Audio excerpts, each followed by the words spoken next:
Alô, meus queridos irmãos e irmãs, boa tarde a todos. Então vamos ver se agora está com som. Quem for entrando, diga, por favor, se o som está chegando. Em nome do Pai, do Filho e do Espírito Santo. Amém. Santo anjo do Senhor, meu zeloso e guardador, se a ti me confiou a piedade divina, sempre me rege, me guarda, me governa, me ilumine. Amém. Bendigamos ao Senhor, demos graças a Deus. Então vamos para os últimos artigos, não é, desta segunda parte, Doutrina Cristã. O som está chegando? Me avise, por favor, se o som está chegando para a nossa aula, Virtudes e Vícios. Vamos ver agora das virtudes em geral, definição e divisões. O som está chegando? Diga ok aí, por favor, para a gente continuar. Senão eu vou dar a aula todinha sem o som. Está chegando até vocês. Não é? E aí, quem dá o feedback primeiro, que o som está chegando. Estão me ouvindo?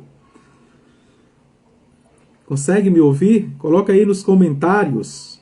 Já tem 6 pessoas que estão, não é, já participando da aula. Para a gente dar... Sim, obrigado, Ariane. Certo? Então, vamos para a definição e divisões de virtudes. Vejam que conceito extraordinário de virtude. O que é a virtude?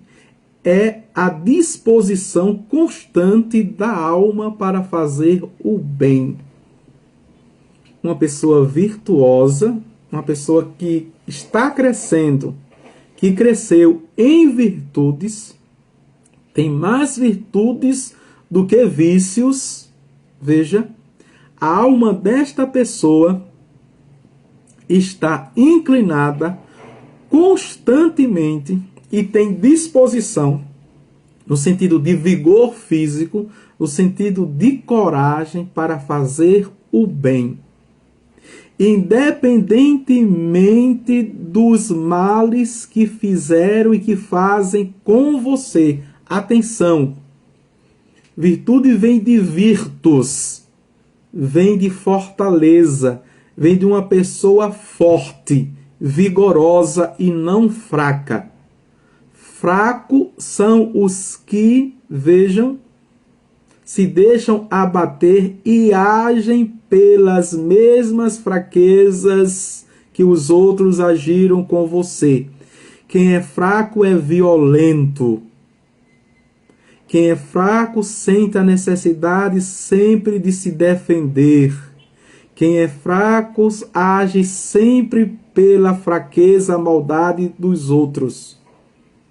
Cuidado, toda carta tem resposta. Cuidado que eu não sou nesse sentido, nesse aspecto, que eu não sou besta, eu sempre tenho que agir, veja, com a mesma violência, com o mesmo ímpeto, com o mesmo teor, com os mesmos instrumentos que os outros me agrediram.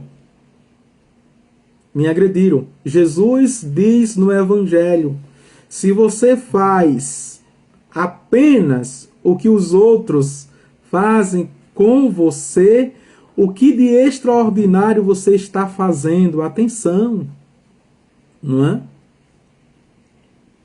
O filósofo Voltaire, que é protestante, era cristão protestante, mas numa visão, ele dizia assim, veja, você agora tem força, veja, virtus, tem virtudes para pegar o que fizeram com você e transformar. Só o primeiro conceito é extraordinário de virtude. Vou repetir. É a disposição constante da alma para fazermos o bem. Em si, a palavra significa, como eu já disse, força, energia. Indica assim a qualidade do ato. Veja, tem que ser um ato qualificado. A qualidade, não é? Que se requer da vontade para se conseguir fazer o bem. vencendo os obstáculos interpostos pelas paixões, pelos vícios. Por isso que Paulo vai dizer que há um conflito, há uma briga entre a carne e o espírito, ou seja, os vícios da carne, as paixões da carne com as virtudes, o espírito da alma. Porque enquanto você, veja, quer fazer o bem, quer ser bom, quer ser uma boa pessoa, mas existem algos, não é? Ou existem coisas que nós chamamos de vícios e paixões dentro de você que não lhes deixa fazer o bem. E por isso, veja, não são as pessoas que são as maiores inimigas nossas, não é? Os maiores inimigos nossos. Não é quem está de fora. Às vezes é quem está dentro da gente. E que muitas vezes nos dá recompensa agradáveis, momentâneas, de prazer, de satisfação, de compensação. Dá prazer, né? Coma doce demais e constantemente para você ver. O doce não é prazeroso, não é agradável, mas vai lhe dar uma doença incurável, a diabetes, né? Vai lhe engordar, vai exceder o seu peso, você vai ficar com gordura no fígado e assim sucessivamente, com problemas renais e assim sucessivamente, veja, mas é agradável. Assim também são as nossas paixões e os nossos prazeres. Quando esse ato da vontade se repete com firme perseverança e constitui hábito, assume então o nome de virtude, de força, de energia, de disposição para fazer as coisas e fazê-las bem, e fazer o bem. A preguiça, por exemplo, que é um pecado capital, não é prazerosa? Não é prazerosa deitar numa rede, ficar no sofá, numa cadeira de balanço, na cama, no ar-condicionado? É prazeroso, é gostoso. Mas atenção, a preguiça, veja, nos definha. A preguiça atropela o nosso presente e o nosso futuro. A preguiça nos torna medíocre. A preguiça nos empobrece, nos leva à miséria. Tudo isso. Então, se você quer ter prazer, que você quer ficar nos vícios e nas suas paixões, nos seus desejos prazerosos, nas suas vontades, no seu bem-estar, então se prepare para ser uma pessoa medíocre. Se prepare para ser uma pessoa raquítica. Se prepare para ser uma pessoa desgraçada. Se prepare para ser o miserável. Me desculpe dizer isso. Porque tem pessoas que precisam ouvir, não é? Se prepare. Então, a virtude, ela dispensa a manha, dispensa o chorinho, dispensa a murmúria, dispensa a reclamação, dispensa a insatisfação. A virtude nos abre para a inteligência, para sermos senhores e senhoras do nosso tempo presente, para termos uma visão concreta e real da nossa existência, da nossa condição, da nossa situação, do nosso tempo, e encarar e enfrentar como é, e nos capacita eficazmente para transformá-lo. Cuidado com esta autopiedade que você tem com você mesma, não é com você mesmo. Veja, coitadinho de mim, bichinho de mim, eu sempre faço, não sou reconhecido, não é? Eu me esforço. Você está colocando lente de alcance nas suas atividades. No pouco que você faz, parece que para você é extraordinário. E se você não tiver um reconhecimento, um elogio, pronto, passa o dia todo de angústia, de cara emburrada, de mal com a vida. Precisa sempre de uma muleta, precisa sempre de uma a alavanca dos outros que não tem motivação em si mesmo. Olha o que a virtude nos abre. A virtude é uma questão moral? É, porque tem um respaldo pessoal e social. É uma questão moral? É por quê? Porque a partir da sua vida, da sua história, você vai ter uma compreensão do mundo, da sociedade, uma compreensão micro ou uma compreensão macro de todos os acontecimentos e sistemas, como está dividida a sociedade e como funciona no sistema e no esquema. Deu para entender? É muito interessante aqui. Então, vamos ver, não é? Popularmente a gente diz assim, veja, a gente diz assim que virtude é uma repetição de bons hábitos e vício uma repetição de maus hábitos. Mas aqui a gente está vendo que é muito mais. Não uma questão só adintra, uma questão só pessoal, só uma questão subjetiva. Não, mas é uma questão também adestra. Veja, objetiva. É uma questão social. Porque o indivíduo, não é, com outros indivíduos na sociedade se forma o coletivo. Vamos avante. As virtudes se dividem. Vamos ver aqui em 3. Em naturais ou humanas, as virtudes, praticadas segundo a luz da razão, apenas com as forças naturais, e em vista de um bem natural. São as virtudes naturais ou humanas, certo? A luz do intelecto, a luz da razão, da cognição.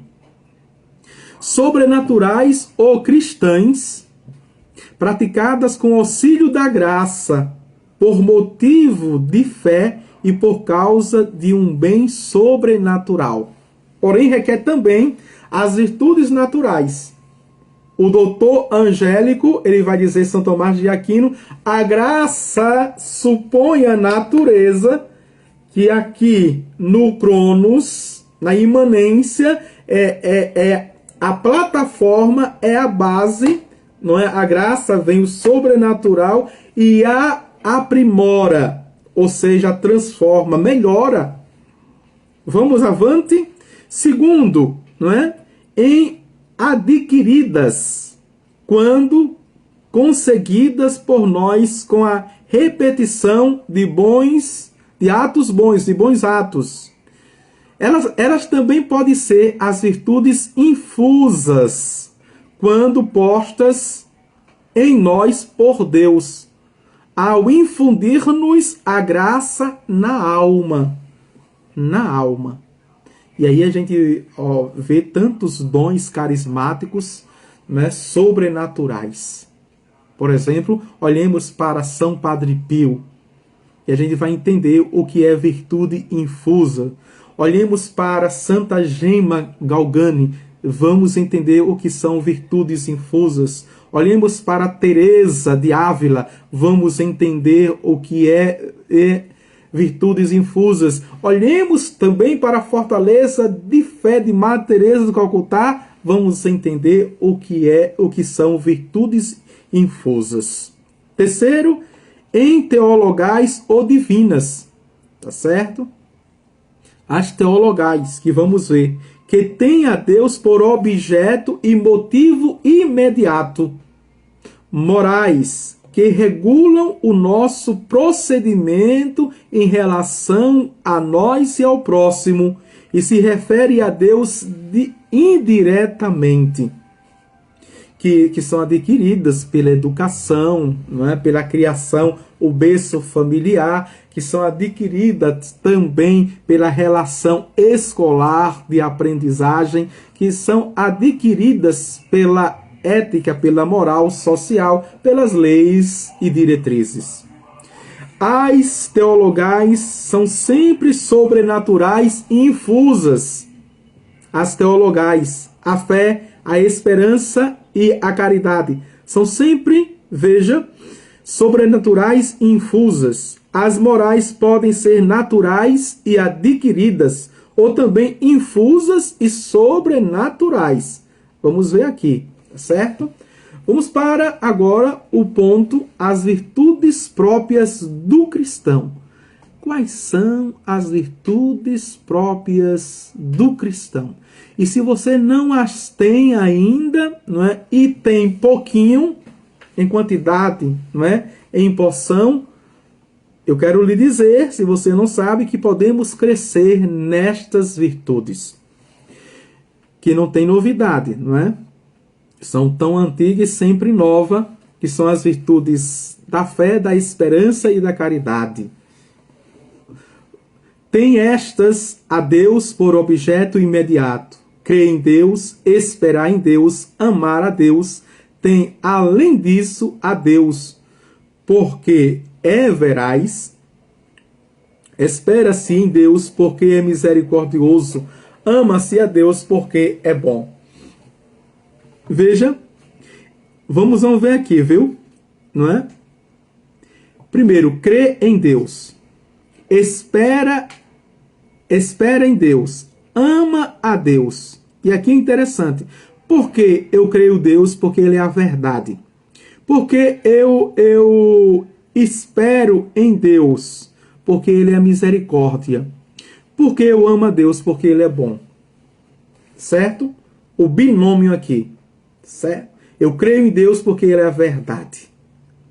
Eu espero em Deus porque Ele sempre é misericórdia. Certo? Eu amo a Deus porque Ele é um Deus bondoso. Para comigo, para com os outros, para com a humanidade. As virtudes teologais, veja, recebemos-las de Deus juntamente com a graça santificante. Atenção, isso é importantíssimo. Não é? Quando eu recebo a fé, a esperança e a caridade, também eu recebo a graça santificante. Por isso que a igreja diz que é a obrigação de todos os cristãos, desde o batismo.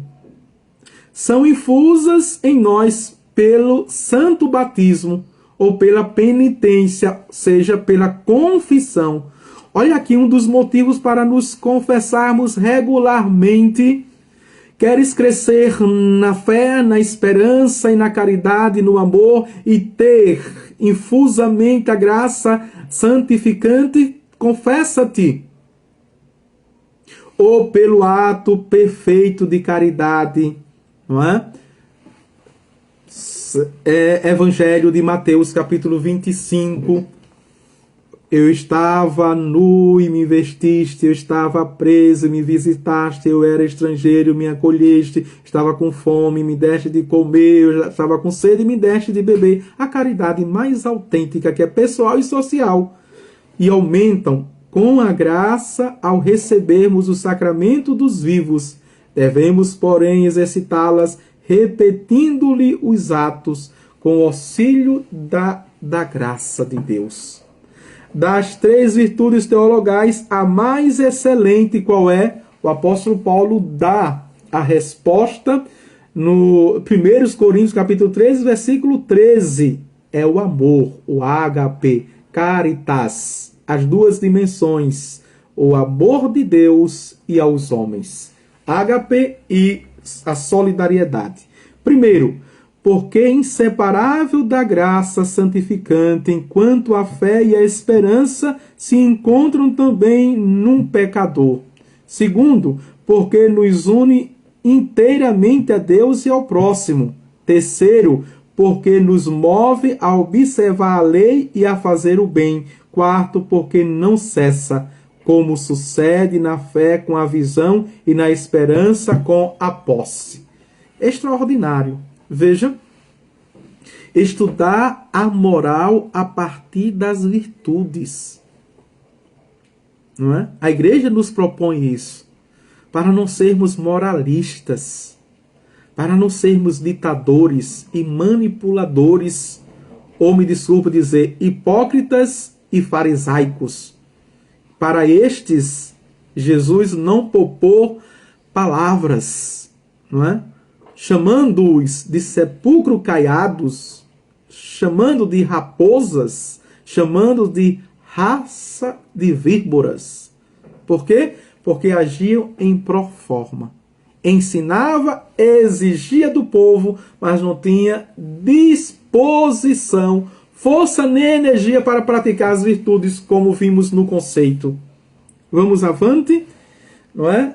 Das virtudes em particular. Quantos minutos estamos? Vamos ver aqui, 20, dá tempo. Quais são as virtudes particulares ou particular? A fé, a esperança e o amor. Vamos ver cada uma delas agora.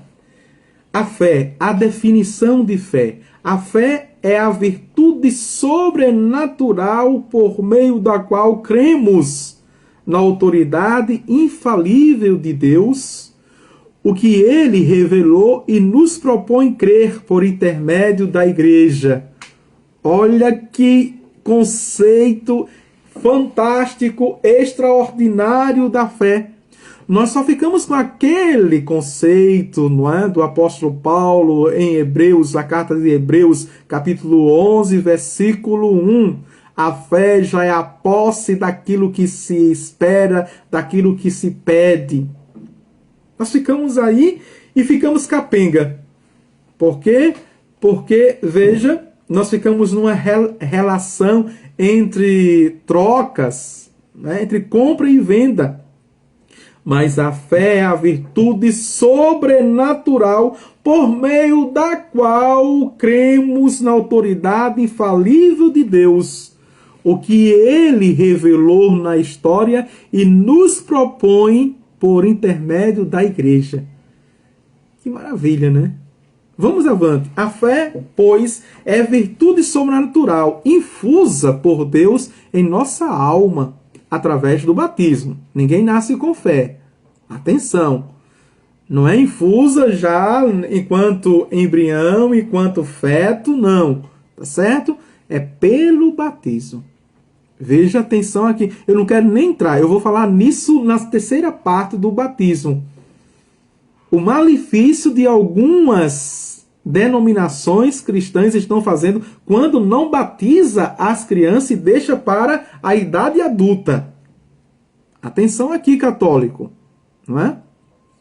Não se deixe influenciar e limitar o seu pensamento e até mesmo a sua fé por uma relação de cemitério, né, de boa vizinhança, no ecumenismo, ou até mesmo no diálogo interreligioso. Respeitar, a gente tem que respeitar independentemente de fé. É um direito de cada pessoa, é um dever meu. É um direito meu e o dever do outro.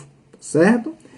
Leva-nos a ter por verdadeiras as verdades reveladas, não porque as compreendamos com a nossa mente, senão porque Deus, verdade infalível, as revelou à Santa Igreja e por meio da Igreja as revelou a nós.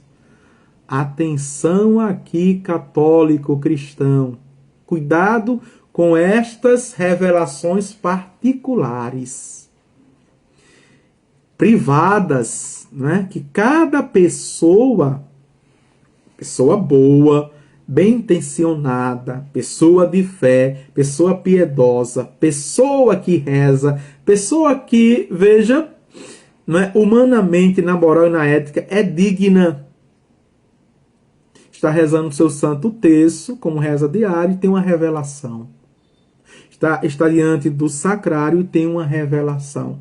E essas revelações vão muitas vezes de encontro com a igreja. E aquilo que já foi revelado na igreja, então não é de Deus.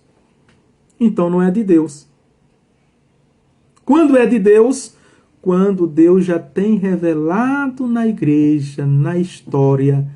Então aquilo que Ele colocou, Ele revelou no seu privado, no seu particular, né, você encontra na vida dos santos, encontra na doutrina da igreja.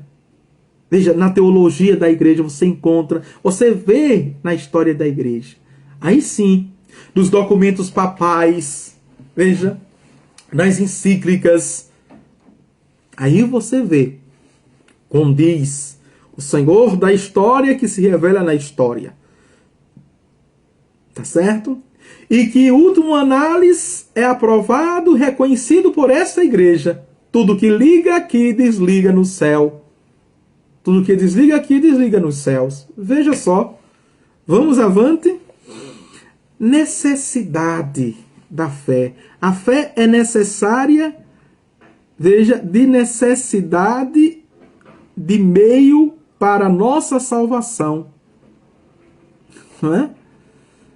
Ela é necessária, ela é um meio para a nossa salvação. Sem a fé é impossível agradar a Deus. Hebreus capítulo 11, versículo 6. Aquele que crê e for batizado será salvo. O que, porém, não crê será condenado. Marcos capítulo 16, versículo 16. Aos que têm uso da razão não lhes basta crer. Em geral, todas as verdades falando. Eu creio tudo quanto a igreja me propõe a crer. Está vendo, católico? Há certas verdades que devem ser cridas com ato explícito e particular para nos salvar-nos. São os dois mistérios principais da fé: que Deus existe e que é remunerador dos bons e justo punidor dos maus. Vejam só. É extraordinário isso, né? É temeroso, mas é extraordinário, tá certo? Por isso que a gente pode cruzar aqui, não é? Adicionar as duas dimensões. Enquanto no século XIII, não é? São Tomás de Aquino diz, não é preciso conhecer para crer, não é? E no século XVI para o século XVII, Santa Teresinha do Menino Jesus diz assim: é preciso crer para conhecer. Não há contradição. Não são antagônicas. Veja, os dois modos. Mas são compatíveis. Se casam. Não é? Eu creio para conhecer e conheço cada vez mais para crer. Para crescer na fé. Uma coisa me convida a outra. Me conquista a outra. Tá certo? Pecados contra a fé. Quais são os pecados contra a fé? Atenção. Peca-se contra a fé. Primeiro, com a heresia. Quando obstinadamente se nega uma verdade qualquer da fé. Isso é um pecado contra a fé, a heresia. E o que é heresia? Escolher somente uma parte. Porque a nossa fé é total, chamada catalon. Total. Não é? Então, quando eu escolho uma parte, eu creio nisso na igreja, nisso eu não creio, eu creio nisso e nisso eu não creio, eu aceito isso e isso eu não aceito, você está escolhendo a metade. Então você está pecando contra a fé, você está sendo herege, me desculpe dizer. Se você já fez isso, se confesse para voltar à comunhão plena, Santa Igreja. Segundo, com a dúvida voluntária.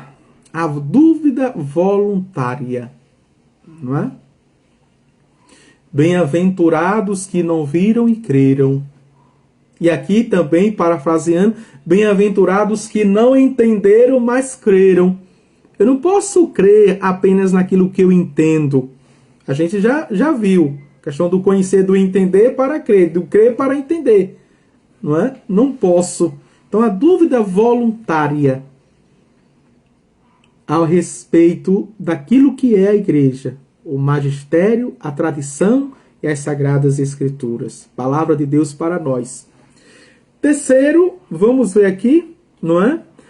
Com a superstição, o indiferentismo, o respeito humano, são pecados contra a fé. A superstição, a indiferença e o respeito humano. Eu subjugo toda a minha fé pelo respeito humano para não agredir a pessoa, para não ferir, para não machucar, para não angustiar, para não estranhar. entristecer, ou também por respeito humano a mim, para que o outro não me critique, para que o outro não olhe atravessado, para que o outro não me rejeite, para que o outro... Então, veja, o misticismo, uma crendice, que tudo isso, a nova era, por exemplo, Nienhaus, não é? Que é a superstição da fé. E o que é a superstição da fé? Não é? Eu não faço por medo daquilo. Eu faço também para obter aquilo. É a superstição da fé. Eu uso a medalha de Nossa Senhora das Graças como apenas um amuleto. Mesmo que esteja abençoado para me proteger. Eu me sinto mais seguro, mas eu não rezo. Eu não peço a sua poderosa intercessão. Eu não converso com a medalha que está no peito, né? Ela não me lembra que eu devo pedir a poderosa intercessão de Nossa Senhora. Ela não me lembra que eu deva me esforçar para crescer nas virtudes de Nossa Senhora. Tudo isso é uma relação de superstição. Tá bem? Deixa eu ver aqui quantos minutos. 31 minutos. Dá tempo a gente ir avante, não é? E terminar as virtudes teologais. Vamos para a esperança. Definição de esperança. A esperança é a virtude sobrenatural com que nós confiamos em Deus e dele aguardamos a vida eterna e as graças necessárias para merecê-la com as boas obras praticadas na terra. Olha aqui, a esperança está numa fé, veja, firme, sólida, consciente, mas também cega em Deus. De Deus esperamos a vida eterna que devemos merecer com as obras boas. Não pode estas ser praticadas meritoriamente sem o dom da graça. Porque eu faço até mesmo caridade às obras por causa da esperança. E essa esperança vem de Deus e volta para Deus, porque eu tenho esperança na vida eterna. A vida não termina como uma tragédia, não é? Catastrófica, jamais. Mas tem sentido pela esperança. Nossa esperança funda-se na bondade de Deus, que nos quer salvar, na fidelidade de Deus, que nulo prometeu e manterá sua promessa, na onipotência de Deus, que pode cabalmente mantê-la. Quem desconfia ou duvida e quem desespera, isto é, quem absolutamente crê que Deus não o ajuda, ofende sumamente a Deus. Vimos no aspecto de Deus é tão bondoso.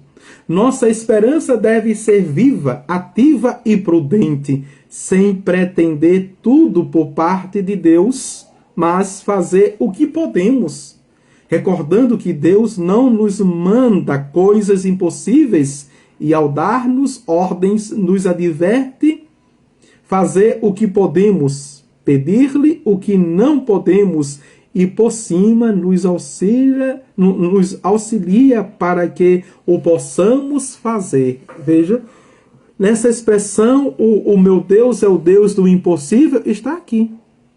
Toda a nossa esperança. Não é? Quando é que eu digo que o Deus é o impossível? Quando eu já fiz o meu possível.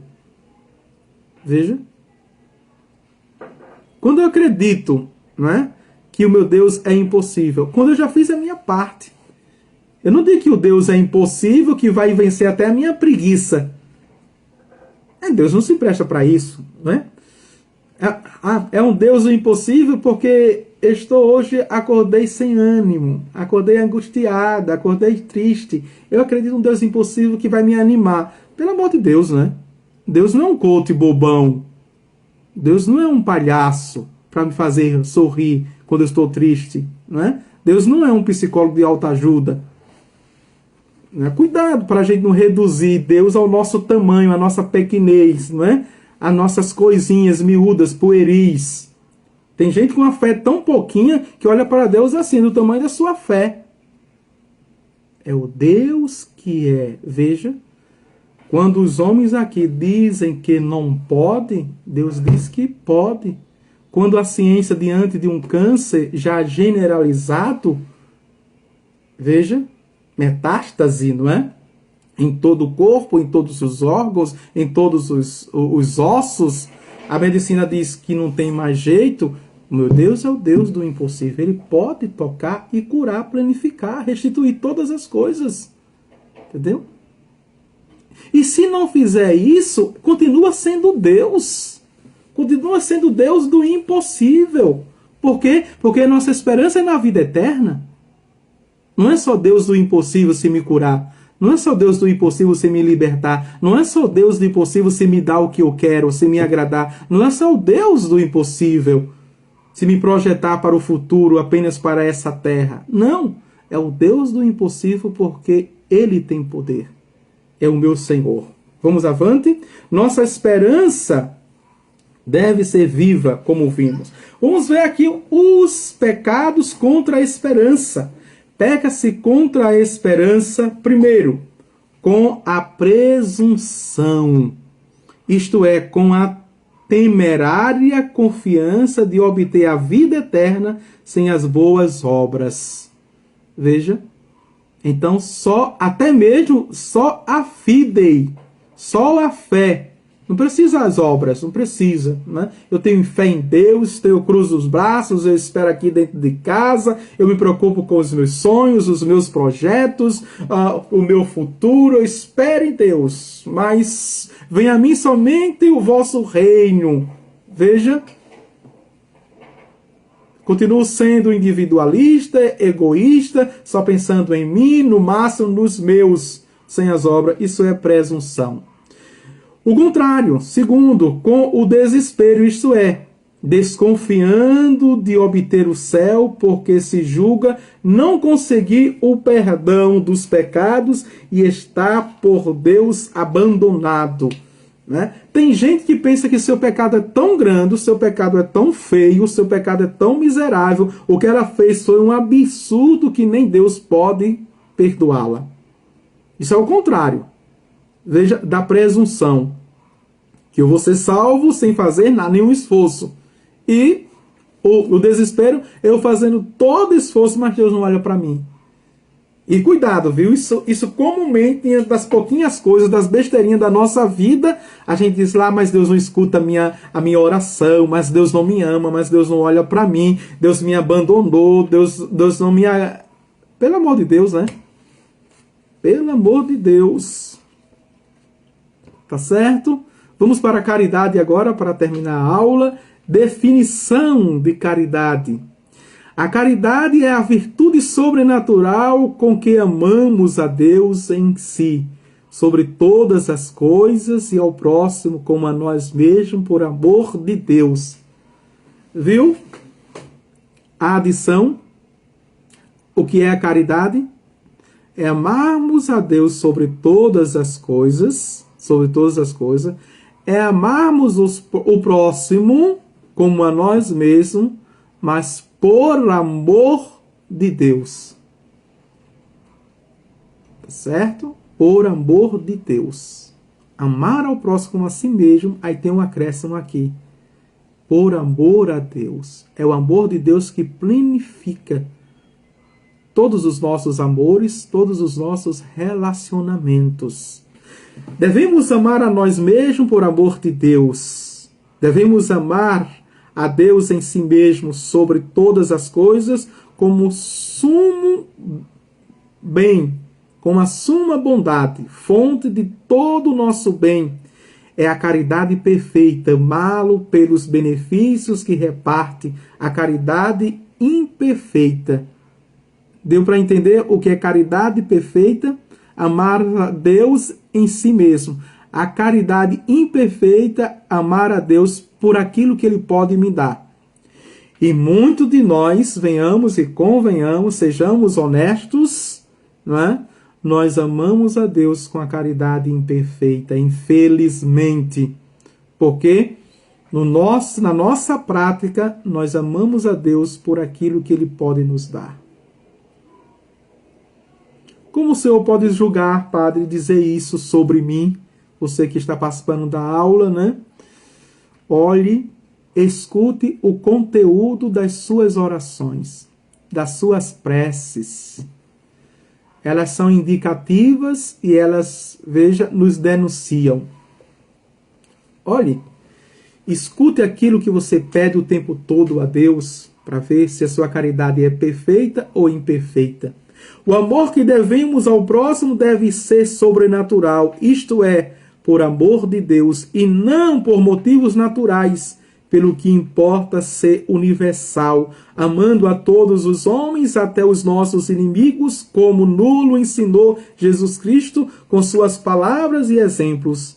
Deve ser interno, isto é, sincero, justo, ajudando no bem e efetivo, com fatos, não com palavras apenas. São os 3 instrumentos. E nós amamos numa caridade perfeita. A virtude da caridade perde-se com o pecado, aliás, perde-se com o pecado mortal e readquire-se com a confissão, veja, e com a dor perfeita, que é o átrio, não é? Que é a contrição perfeita. Tá certo? Nós terminamos aqui esta aula, senão vai ficar muito, não é, extensa, 40 minutos. Depois vamos para o exercício das virtudes teologais, tá bem? Na próxima aula eu volto, eu acho que eu já vou fazer aqui a próxima aula, só apenas um minutinho enquanto eu termino e salvo. O Senhor esteja convosco, Ele está no meio de nós. Abençoe-vos Deus Todo-Poderoso, o Pai e o Filho e o Espírito Santo. Amém.